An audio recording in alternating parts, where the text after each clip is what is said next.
What is up, YouTube? Big Daddy J here, back with you today. And since it's being, that day, May 4th, I think I'm going to do my first ever ranking video of Star Wars. Probably my favorite franchise out there. Yeah, I'm kind of getting a late start on today, but been really busy lately, as usual. But yeah, I just want to go do a quick ranking video. Later on maybe do a more in-depth one, but this is not going to be any reviews or anything, just a short um, thoughts on each movie. And but yeah, so let's get started. Star Wars rankings.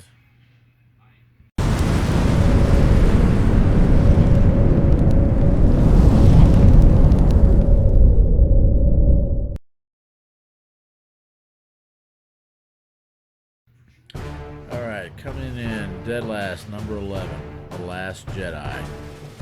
Now, although it's shot well, strikingly well, beautiful movie as far as the effects and the look of it. Just the story, I couldn't get behind it.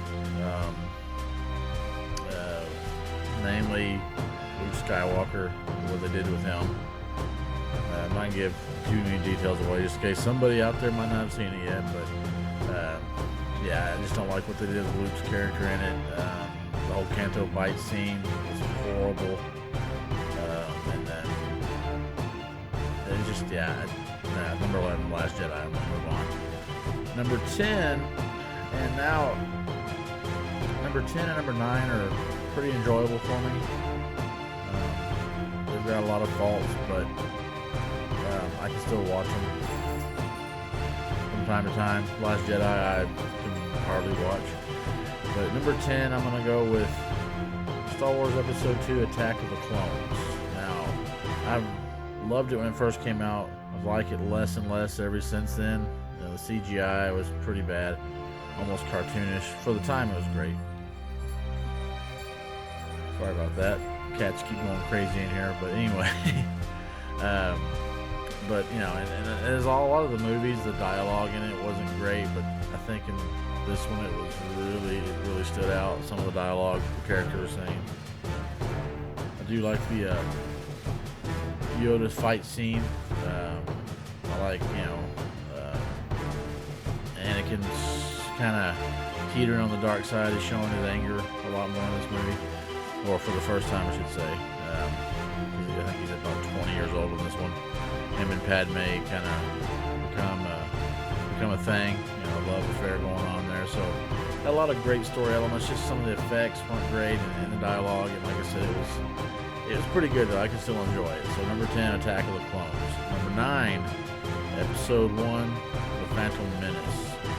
Now, this used to be at the bottom of my list, but I've kind of grown more and more where I can watch it even a little bit more with Attack of the Clones.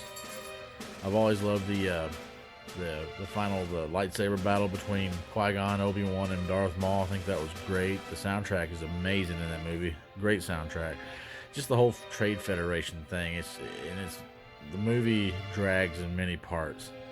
And Jar Jar Binks, I couldn't stand him. I can tolerate him now since I'm years removed from when it first premiered. But it's just to me it was boring in too many parts.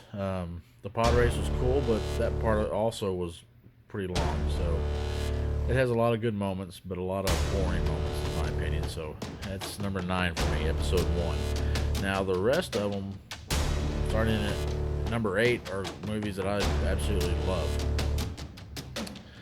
So at number 8, I'm going to put Solo, A Star Wars Story. It got a lot of backlash when it came out. A lot of it due to the fact it came out 5 months after The Last Jedi. And The Last Jedi obviously kind of divided the fan base of Star Wars. But I love Solo. The actor that played Han Solo, I can't think of Alden Ehrenreich or whatever. I can't pronounce his name. I'm sure I'm butchering it, but I think he did a pretty good job as trying to fill Harrison Ford's shoes. I know it's a hard task because that's Harrison Ford's character. He is Han Solo, but this guy did a pretty good job. guy that played Chewbacca, stepping in for Peter Mayhew. Late, rest in peace, Peter Mayhew. Did an outstanding job as Chewbacca. The story of them two, basically showing the younger days of Han Solo, where he meets Chewbacca. It's a kind of a space heist, kind of western movie, and I liked it. I really did. It was a fun movie. It was one of those movies where you didn't really have to connect them to the rest of the movies, and just have a good time with a standalone film and get some backstory. Lando in there, of course, shows how Han and Chewie were able to get the Millennium Falcon, and the rest, as they say, is history. Show. Number 8 on my list is Solo: A Star Wars Story. Now, coming in at number 7, this was kind of tough. It gets tougher and tougher for me. Some of them bounce around, except for my top 5 are real hard. The whole list is hard, except for my top 2 probably. But at number 7, and I had to think, I'm still right now kind of debating on which one I should put ahead of the other, but I'm going to go ahead and put Episode 9, The Rise of Skywalker.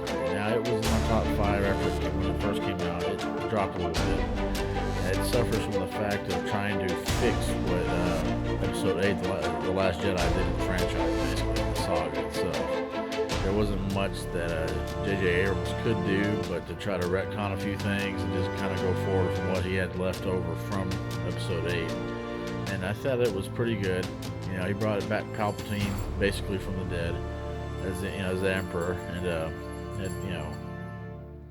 some of those things, but he almost had to because of Snoke being killed in the previous movie.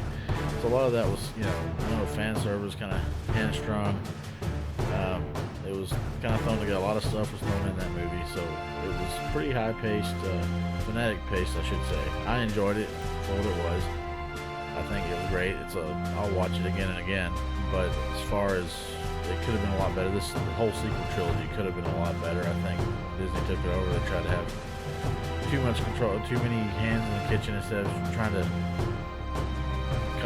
come up with one vision for the trilogy and go with that instead of make one movie and have another writer-director come in there and do something totally different instead of trying to keep up with what the story had started with. So, hello, Cheeto. Anyway, so yeah, number 7 is The Rise of Skywalker. Coming in at number 6. Now, I'm telling you, it's getting harder and harder here. But at number 6, I'm going to have to pick Star Wars Episode 7, The Force Awakens. Another great movie. It's my favorite of the third trilogy, the new trilogy, sequel trilogy. Sorry, it's late right now. Stumbling over my words a little bit. Now, it was great to kick off the sequel trilogy. When you saw that movie, you're like, all right, Star Wars is back. It's going to be great. It's going to be, heck yeah. It reminds you of the original trilogy. It's going to be great. It's going to be awesome. And then, of course, what happened afterwards. But it was great. It's setting off, you had Han Solo, Princess Leia, at this time, General Leia, Organa, and had Luke Skywalker for a bit, basically a cameo. In the movie, you brought back C-3PO, R2-D2, but then you bring a new cast in, a new cast of characters, and just to get to know everybody. Like I said, it was an outstanding movie. Kylo Ren, I thought he was a good villain. Maybe not iconic, but very good villain. I thought he did really well. He's actually my favorite character from the sequel trilogy, as far as the new characters go. But yeah, so not much more to say about that. But so Episode 7's at my number 6 on my ranking. Okay, top 5. Here we go. Coming in at number 5, I'm gonna go with Return of the Jedi, Episode 6. It was a great ending to the original trilogy. The only thing I really have, and I shouldn't say it is negative or anything against it, but the only thing that brings it down for me a little bit is the Ewoks. Loved them as a kid. This movie came out when I was 6 years old. This is the first Star Wars movie I actually got to see in the theater. So I loved them then, but growing up thinking a bunch of teddy bears pretty much helped a major part of bringing the whole empire down.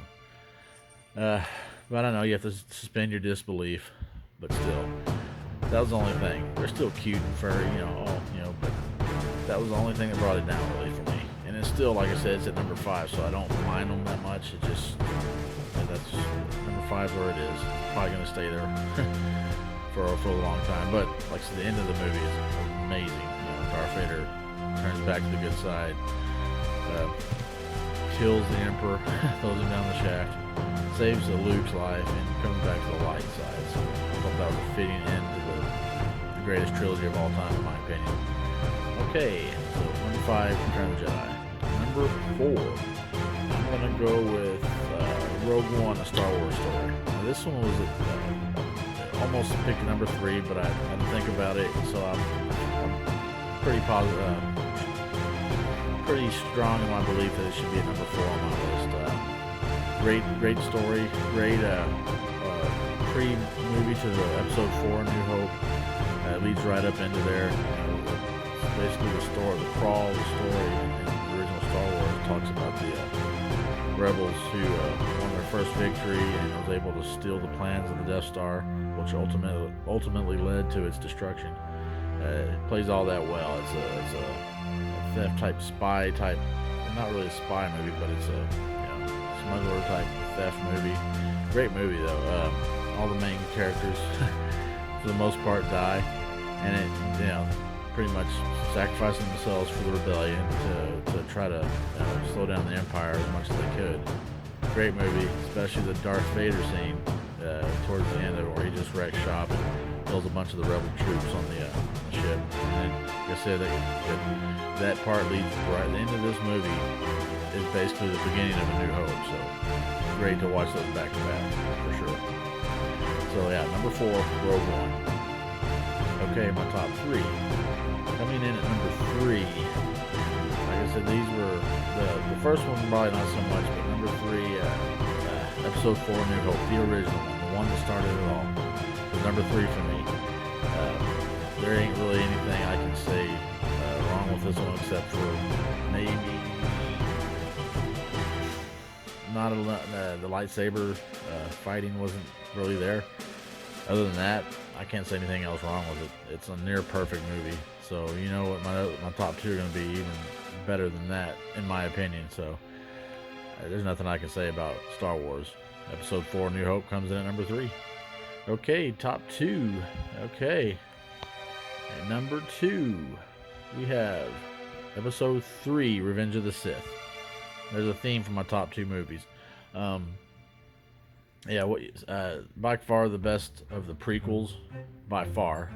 Story is great, darker tone to it, where we have Anakin fully going over to the dark side, becoming Darth Vader, slaughtering Jedi, younglings, all that stuff. The Order 66 is executed, where all the most of the Jedi are wiped out and slaughtered by the clone troopers under the command or order of Emperor Palpatine. The galaxy is taken over by the Empire. And the epic fight scene between Kenobi and Anakin / Darth Vader and Mustafar, one of the best scenes in my opinion in the history of the franchise. That fight scene, so much emotion, just raw emotion going at each other. Obi-Wan gets the upper hand, slices him up, he burns, and then you get to see the iconic scene where he actually gets the armor, basically put on him and brought to life as Darth Vader. And so great end of that trilogy. A great movie, great Star Wars movie, and that's why it's number 2 on my list. But coming in number 1, should have guessed, Empire Strikes Back. There's nothing I can say about this movie that hasn't been said. That it's just, you have to see it. It's awe-inspiring. It's sometimes it battles for my top movie of all time list. It's that good. That's how much I love that movie. Darth Vader reveals himself to be Luke's father. You got Yoda introduced in that movie. You've got the Battle of Hoth, which is an outstanding battle. You've got the asteroid scene. You've got the Cloud City, all the things that go on there. Han Solo being frozen in carbonite. And you got the introduction of Boba Fett, a badass bounty hunter, one of my favorite characters as well. So you got all that going for you in this movie. Lando Calrissian redeems himself at the end. No crossing on. Like I said,